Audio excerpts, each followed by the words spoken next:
बिस्मिल्लाहिर्रहमानिर्रहीम। अस्सलाम वालेकुम। लास्ट टाइम चूंकि स्टूडेंट्स कम थे तो इसलिए मैंने डिसाइड किया कि मल्टीप्लेक्सर और डी मल्टीप्लेक्सर जो है वो दोबारा जो है वो उसी पे दोबारा लेक्चर दे दिया जाए। मल्टीप्लेक्सर जो है बेसिकली डिकोडर हमने पढ़ लिया हुआ है। डिकोडर जो है उसी की एक्सटेंशन है। मल्टीप्लेक्सर में अगर हम एक मल्टीप्लेक्सर की कितनी आउटपुट्स होती हैं, मल्टीप्लेक्सर सॉरी डिकोडर की कितनी आउटपुट्स होती हैं। डिकोडर बेसिकली हमें मिन टर्म्स दे देता है। तो अगर हम उन मिन टर्म्स को एक और गेट आगे लगा दें और उसमें कंट्रोल ऐड कर दें, कंट्रोल इनपुट्स ऐड कर दें, यानी data switch function, selection function या कंट्रोल इनपुट्स ऐड कर दें, तो ये मल्टीप्लेक्सर बन जाता है। ठीक है। इसी तरह डीमक्स होता है। डीमक्स जो है वो आगे हम डायग्राम देखते हैं, डायग्राम से ज्यादा क्लियर हो जाएगा। डीमक्स जो है वो मक्स के ऑपोजिट काम करता है। यानी अगर जो मक्स जो है वो सिंगल लाइन से डाटा लेता है और उसको मक्स जो है वो मल्टीपल लाइन से डाटा लेता है और उसको सिंगल लाइन पे ट्रांसमिट करता है, और डीमक्स जो है वो मल्टीपल लाइन से डाटा सिंगल लाइन से डाटा लेता है और उसको मल्टीपल लाइंस पे ट्रांसमिट करता है, जैसे ये फिगर में बना हुआ।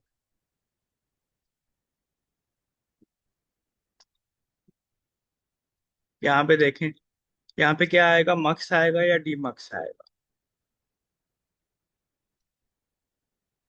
क्योंकि मल्टीपल लाइन से डाटा ले रहा है, ये बेसिकली कम्युनिकेशन सिस्टम की एक एग्जांपल है। ये एक मीडियम है। ये इंटरनेट हो सकता है, इथरनेट हो सकता है, फाइबर ऑप्टिक नेटवर्क हो सकता है, आपका कोई भी मीडियम हो सकता है। ठीक है। तो मल्टीपल होस्ट हैं जो डाटा ट्रांसमिट करना चाह रहे हैं। यहाँ पे एक मक्स या डीमक्स लगा हुआ है। ठीक है। ये ट्रांसमिट कर रहे हैं डाटा। यहाँ पे हमें मक्स या डीमक्स की जरूरत होगी। यहाँ पे एक मक्स लगा होगा, मल्टीप्लेक्सर लगा होगा, जो मल्टीपल इनपुट्स जिसकी होंगी, मल्टीपल इनपुट से वो डाटा ले रहा होगा और अ, वो ट्रांसमिट कर रहा होगा सिंगल लाइन पे।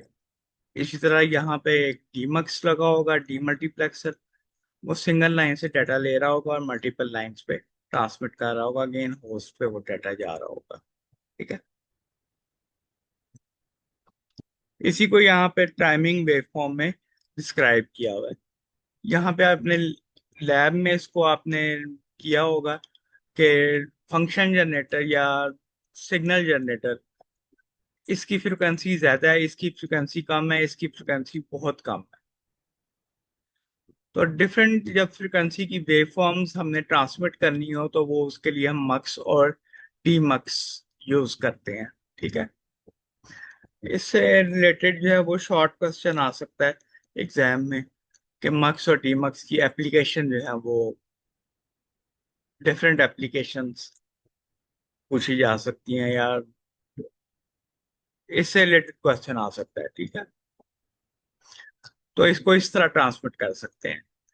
पहले एक फ्रिक्वेंसी की वेव फॉर्म ट्रांसमिट कर सकते हैं, फिर दूसरी फ्रिक्वेंसी की वेव फॉर्म ट्रांसमिट कर सकते हैं, फिर तीसरी फ्रिक्वेंसी की वेव फॉर्म ट्रांसमिट कर सकते हैं। इसी तरह डीमक्स जो है पहले एक फ्रिक्वेंसी की वेव फॉर्म ट्रांसमिट करेगा, रिसीव करेगा, फिर दूसरी वेव फॉर्म रिसीव करेगा और फिर तीसरी वेव फॉर्म रिसीव करेगा। ये इसकी फॉर्मल डेफिनेशन है, वही है डेफिनेशन है जो मैंने आपको बता दी है। ये आप इसको पढ़ लीजिएगा स्लाइड से। ठीक है। ये ब्लॉक डायग्राम मल्टीप्लेक्सर की मक्स, इसमें मल्टीपल लाइंस हैं, D0, D1, D2, D3, ये डाटा इनपुट्स हैं। और ये डाटा सिलेक्ट लाइंस हैं, यानी कंट्रोल इनपुट्स हैं, S0, S1। और ये एक डाटा आउटपुट है। ठीक है। आगे इसकी इंटरनल स्ट्रक्चर इसका देखते हैं।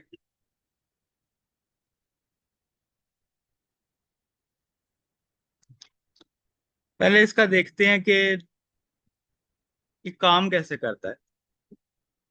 अगर तो इनपुट पे 0 0 देंगे तो फर्स्ट लाइन सिलेक्ट हो जाएगी। ठीक है, फर्स्ट लाइन सिलेक्ट होगी तो आउटपुट पे वाई पे डी नॉट आ जाएगा, यानी y is equal to d not.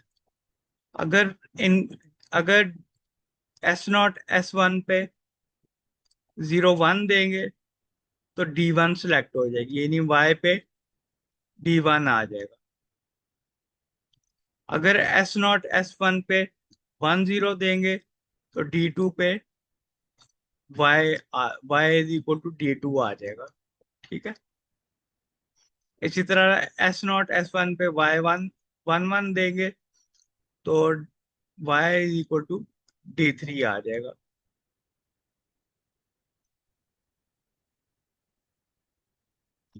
ठीक है, यहाँ तक क्लियर हो गया होगा। मैं जरा स्क्रीनशॉट ले लूँ।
अच्छा जी, यहाँ तक आपको क्लियर हो गया होगा कि वही ट्रूथ टेबल है जो मैंने आपको बताया। इसका अगर हम ट्रूथ टेबल लिखें तो ये इस तरह का ट्रूथ टेबल बनेगा, और इसका हम बुलियन एक्सप्रेशन लिखें तो वो इस तरह का बुलियन एक्सप्रेशन बनेगा। ठीक है, इसकी डायग्राम जो है वो यहाँ पे आगे इस तरह की बनेगी। तो ये आपने एक असाइनमेंट, मैंने फिजिकल क्लास में असाइनमेंट दी थी कि इस डायग्राम से आप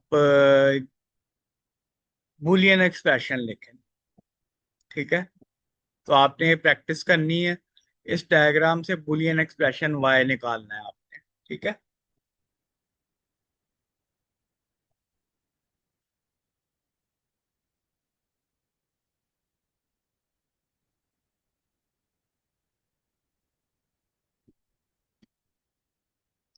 ये आपकी असाइनमेंट है, Boolean function implementation using decoder and multiplexer. ठीक है, फंक्शन आपको गिवन है, एफ ए बी सी, यानी तीन वेरिएबल्स का फंक्शन है, ए बी सी तीन इनपुट्स का फंक्शन है। उसकी मिन टर्म्स गिवन है, मिन टर्म 1 3 5 6। ठीक है, इसका मैं एक एग्जांपल आपको करवा देता हूँ, बाकी आपने खुद करनी है। ये आपकी असाइनमेंट है। ठीक है, इसको आपने ट्रूथ टेबल इस तरह बनाना है, इसका आपने मैप इस तरह बनाना है। ठीक है,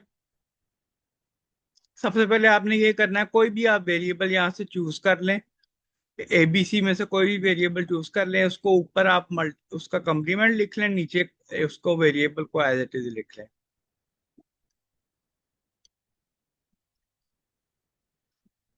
इसके बाद जो जो जिस मिन टर्म पे वो फंक्शन जो है 1 हो रहा है, उसको आप सर्कल कर लें। ठीक है, उसको वहां पे 1 लिख लें।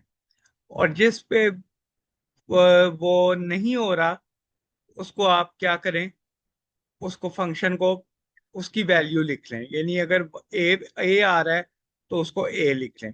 इसी तरह यहाँ पे जो है वो क्या आ रहा है, 3 आ रहा है, तो ए बार लिख लें या ए कंप्लीमेंट लिख लें। ठीक है, यहाँ पे ये मिन टर्म लिख लें ज्यादा बेहतर है। इसी तरह यहाँ पे 0 आ रहा है, तो ए प्राइम लिख लें या ए कंप्लीमेंट लिख लें, यहाँ पे 0 आ जाएगा। ठीक है, तो हमारे पास क्या आया, 0 1 ए, ए प्राइम, और बी और सी जो है वो कंट्रोल इनपुट आ गई। ये एक सोल्यूशन था। दूसरा सोल्यूशन आप इस तरह भी कर सकते हैं कि सी को आप कंट्रोल वेरिएबल ले सकते हैं, और इस तरह भी कर सकते हैं, किसी तरह भी किसी वेरिएबल को आप कंट्रोल वेरिएबल ले सकते हैं। ठीक है, तो ये आपकी असाइनमेंट है, ये आपने करनी है।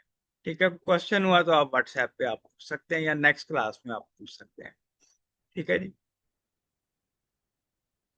Thank you.